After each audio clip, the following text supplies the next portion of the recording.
दीदी एठी कोन करछु कहिलु फोन देखुती तू बाहा कोन हबु क भाई तत्ते मो जेती बचल सेती को बाहा कोन हब मत को मु बाहा हेबिनी कोन बाहा हबु को अरे बाहा हेबी केमिति पाठ साठ पढ़ी चाकरी करबी ना बाहा हे जेबी मते बोउ कहिची तू बाहा ले मते हाथ गंठी पिटारे गोटे सुना मुदी रे मिलबो जा बोऊ को कहि देबो से गोटे आनी मुदी दे देबो तते कोन बाहा हबु को अरे मु हेबिनी तू मते विरक्ति करनी तू बाहा हबु हो तू गल्लु एठु घर को मते तू बाहा हबु ना मु हेबिनी हबु हेबिनी तू जा हबु मु हेबिनी मना कली तते मार देबी अरे रहो सुन कथा अरे रहो तू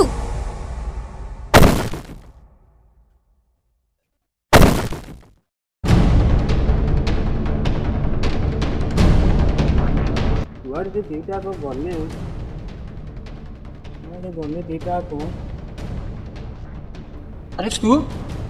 बे बाहा हबु कहिलु अरे एबे के भाभी जे तू कोन बाहा हबु कह अरे एबे के भाभी कहनु तू बाहा ले मते नंद पुटल मिलबो कह केबे बाहा हबु एबे के भाभी जे बाहा बन तो ना। चल चल देखियो मु ता अवस्था कोन करछि एबे कह तू बाहा हबु ना हां लमा काली बात काली सतरे बाहा हबु ना काली बात तू बाहा ले मु नंद पुटल हौ ଯାହା ହଉ ବାହା ହେବାକୁ ରାଜି ହେଇଗଲି ନହେଲେ ଆଜି ଚଣ୍ଡୀ ଆଜି ତାକୁ ମାଇଲା ଭଳିଆ ମୋତେ ବି ଆଜି ମାରି ଦେଇଥାନ୍ତା ଆଜି ଜୀବନରୁ।